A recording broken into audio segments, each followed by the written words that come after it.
Dave's Podcast, Episode 13. Topless mums, wallabies, lobsters, wolves, and finally my own bike. As we heard in Episode 12, I had a lot of trials and tribulations with the weather. But I still wasn't safe in summer. I still got into some tricky situations. One sunny day, I arrived at a house. A little girl, around 4, was on the swing in the front garden. "Hello, could you tell Mum the fishman's here?" "Oh, she's in the back garden. Come on, follow me."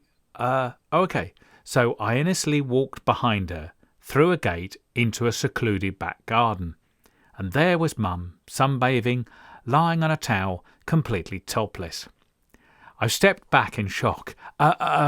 Tell your mum I'm out the front," while I made a hasty retreat. After a few minutes, Mum appeared through the front door in a t-shirt, none the wiser. Another time, I came down this drive to a secluded front garden. A young woman was positioned lying on the front lawn, sunbathing topless. I don't know what possessed her to walk out into the middle of the lawn and lie down. She didn't have a towel, so it's very difficult for her to get up. But she was quite calm and conducted the whole sale on her front. I placed the bag of fish on her doorstep and said I would collect the money next week, as she clearly had no purse on her. Customers would often confide in me quite personal details. I don't know why, but they just felt after I'd been calling on them for a few years that they could say anything to me. I remember calling on a lady and she gave me great details of her gynecological surgery the following day. She said to call the next week, but she wasn't sure if she would be discharged from hospital by then. So the next week came round and I knocked on her door. Her husband opened the door. I'm sorry, my wife is still away. She's had an operation on her foot." "Oh, I am sorry to hear that." I didn't let on that I probably knew more about the graphic details of his wife's anatomy than he did. After I had been established a year or so, I knew my routes for each day. They were ingrained in my head. I kept a notebook to write down orders, or if a customer was away on holiday, or if I then got a new customer's address. Interesting, for years after I had left my fish round behind, I would have a vivid dream of doing my fish round. I would be able to recognise the day from the customers. There was always some kind of problem in the dream. I was late, the van was playing up, or there was a problem with the weather. This went on for a good 10 years after I had no longer done my fish round, playing out the same scenario. It was one of those dreams where if you woke up, you wanted to go back in the dream to complete the day's work. But sadly, the last few years, things have got more mixed up. The wrong customers on the wrong day, sometimes celebrity customers, or more sinister and disturbing problems stopping me getting round. If there's a psychologist out there, do feel free to comment on this. Most of the villages were remote and out in the countryside. There wasn't the number or indeed choice of supermarkets 30 years ago. But that was to my advantage. People appreciated not having to travel into town and bring smelly fish back on the bus. I loved being out in the country each day. I would stop for lunch in a secluded spot, have a pee against my near-side tyre as I was allowed, and drink my coffee in a flask. On Thursday I parked up in a wooded area in Farley Hill, just outside of Reading. One day I spotted a flash of white. I got out of my van and set off into the woods. Eventually I got a better look. It was an albino pheasant, snowy white in colour. I carried a small camera in my van and tried to get a shot chasing it into the woods, But when the film, was developed, it was just a white blur. I saw it a few more times before winter, but after that I never saw it again. It would have been difficult to evade foxes being all bright white. Another time, in a small village called Sherford-on-Loddon, I spotted a wallaby. Yes, a kangaroo. It was just bounding along in a field. As I moved through the village and into the next village of Bramley, it appeared again, running in a field and running along the road. That evening it was the main story in the local news. Apparently it escaped from a private collection nearby. In another village, I had often heard wolves, especially on a dark and stormy afternoon. Actually, in Bradford Southend, there was a wolf sanctuary. I called on this customer one week, and after we had completed our sale, she asked me if I wanted to see something. She came out with a small cardboard box. Inside was this tiny puppy, and she informed me it was a wolf cub. Because the sanctuary had been established for some years, there was a problem with inbreeding within the pack, which made the offspring weak and sickly. She was helping raising it and feeding it throughout the night. But it was quite a thing to say I had stroked a wolf. Another large country house I went to for a number of years. At one point, he rented out some of the grounds and formed a bird of prey experience or hawking days. It was lovely trying to find the owner walking past Harris hawks and peregrine falcons on their perches. Actually, this customer was real eccentric and gave me my biggest order ever. The customer, unfortunately, his name has disappeared from my brain in the 30 years. For the sake of this story, I shall call him Lord Lobster Salmon. It was his big 70th birthday, and he was having a party on the Sunday. Now, I called on him on a Tuesday, so he wanted me to deliver on the Sunday morning. He had ordered 2 very large salmon and wanted them cooked and dressed. It was a bit crazy. We weren't caterers, but he was a good customer and he talked me into it. We had done this many times, cooking a salmon for my mum for Christmas. But he also wanted 30 lobsters, but he wanted them fresh, so he needed to buy them alive and cook them in batches of 5 so I could deliver them on the Sunday. So Debbie crammed these huge salmon in the oven and beautifully dressed them with slices of cucumber. I cooked my lobster. It was always creepy having live lobsters in the back of your van. Suddenly you would hear something move in a polystyrene box before remembering that you had a lobster in the back. We did complete this order, and it turned out to be around £360 worth, which was a huge sum. We delivered it on the Sunday morning after spending 2 hours on Saturday preparing my lobsters, and Deb's the same time cooking these whale-like salmon. But after we counted everything up, we had actually made about £60 in profit. Of course, Lord Lobster Salmon avoided paying for weeks. At one time I called on his door, and it was open, and he called me in. I found my way into the study, and there he was, sat, slumped over a desk, the worse for drink, and completely naked. I pressed him about the money I was owed. He became very agitated and staggered over to the wall. Look, I haven't got the money, but take this, come on, take this, and proceeded to remove a 6-foot by 3-foot oil painting from the wall. It was a previous Lord Lobster Salmon on a horse. I said, oh, don't be silly, I'll see you next week. But I bet the picture was worth a couple of £1,000. This would have been difficult to explain at the Antiques Roadshow how I acquired it. He did eventually pay his bill, many weeks after we had to pay our supplier. I called at Englefield House. It was like a small Downton Abbey. It had a butler, a full-time cook, and many part-time maids. It was a large country house set in its own estate. You would drive up the long drive past its own church, where many years in the future the Princess of Wales's sister actually got married in. You would go through an archway into a yard.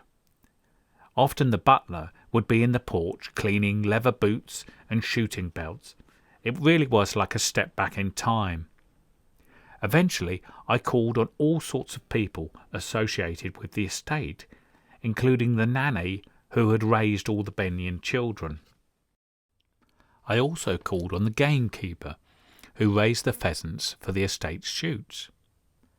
I remember one day, after he had bought some smoked haddock, he casually asked if I was after a puppy. Not really, no. But I went inside his cottage, and there were 10 puppies. They were English sheepdog, collie Labrador mix. This was a Friday afternoon, so having spoken to Debbie, we arrived on the Saturday to pick one. Not really thinking that Deb might have enough to deal with Millie just about crawling. But we sat Millie down in the middle of these adorable puppies. It was quite a picture.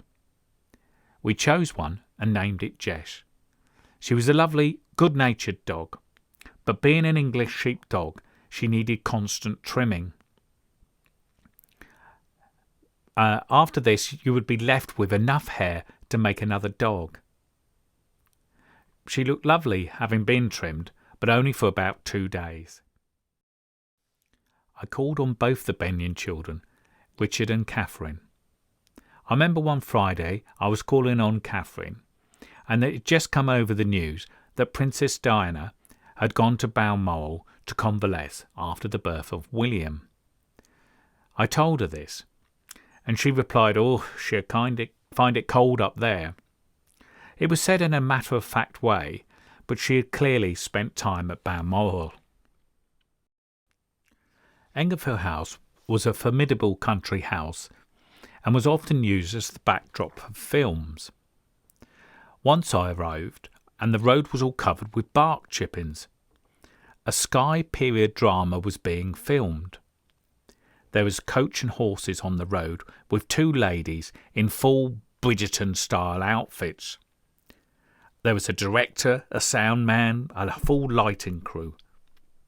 I had to wait until the director called "Cut!" and then I ploughed my way up the road, sending these wood chippings flying. I always thought it would be one of those IMDb goofs. 53 minutes. Look out in the background. Although the film is set in 1820, you can clearly see a van with David's high-quality fresh fish in the background. Another time I arrived, and there was cameras everywhere. I pulled into the yard and spoke to the butler. He informed me it was an episode of the Crime Whodunit Inspector Morse.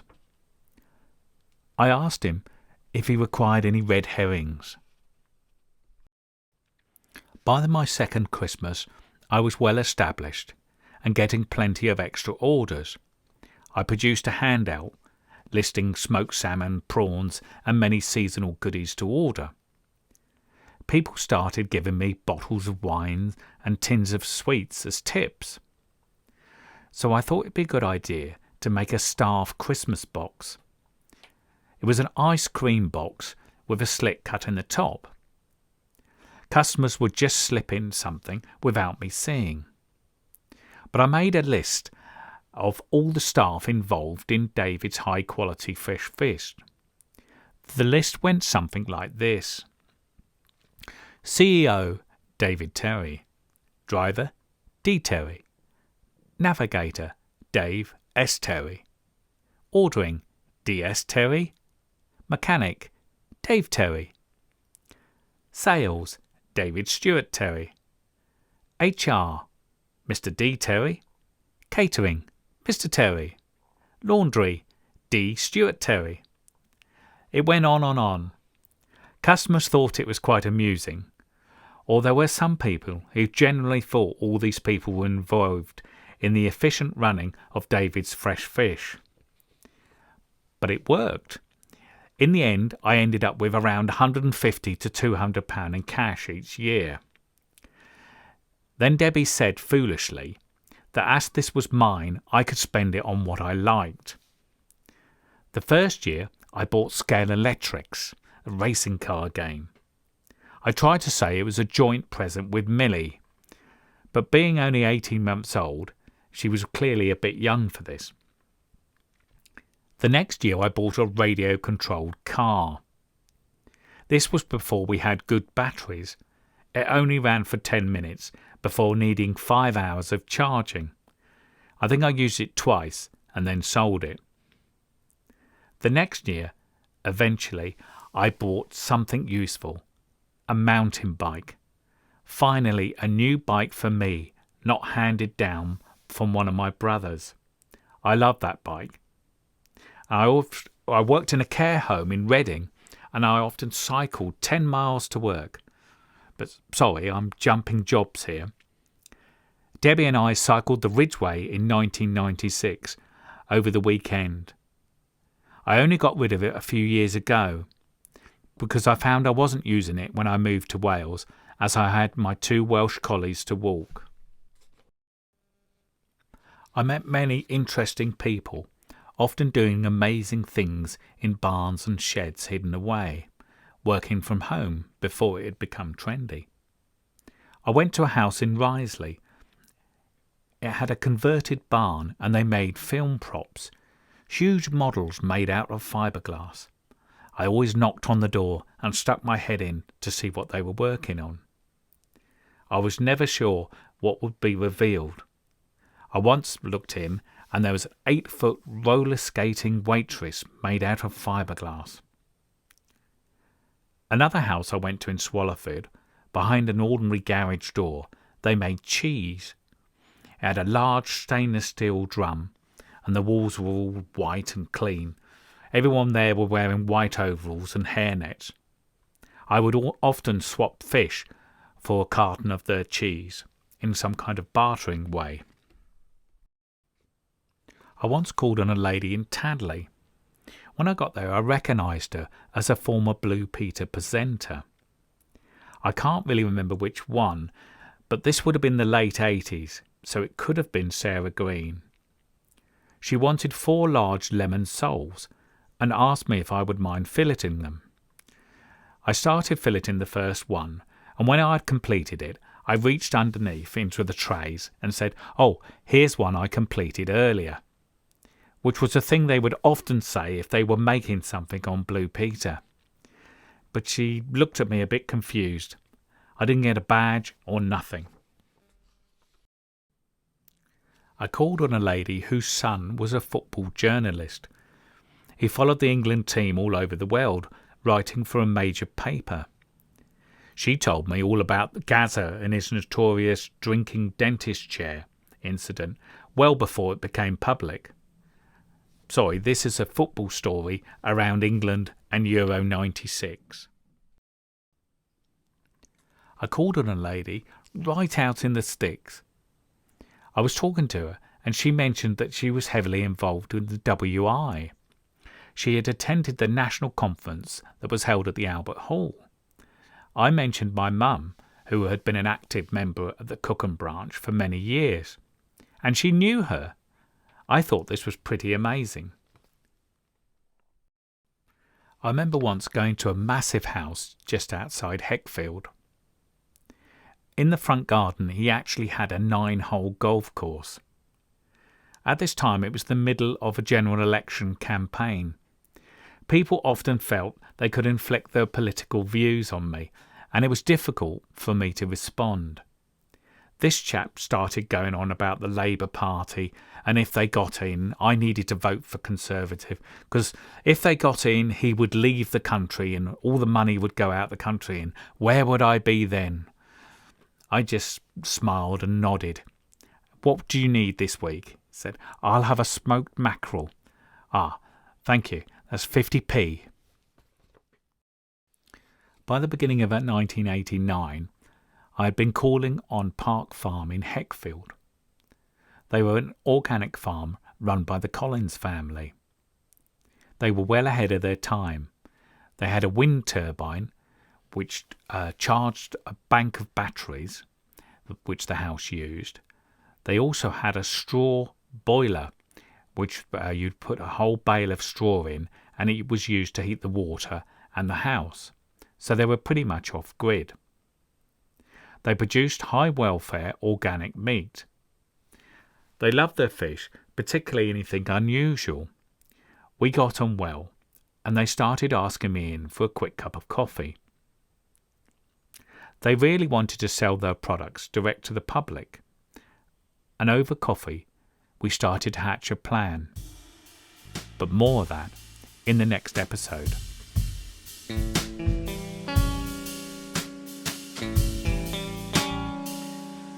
Well, if you've enjoyed this episode,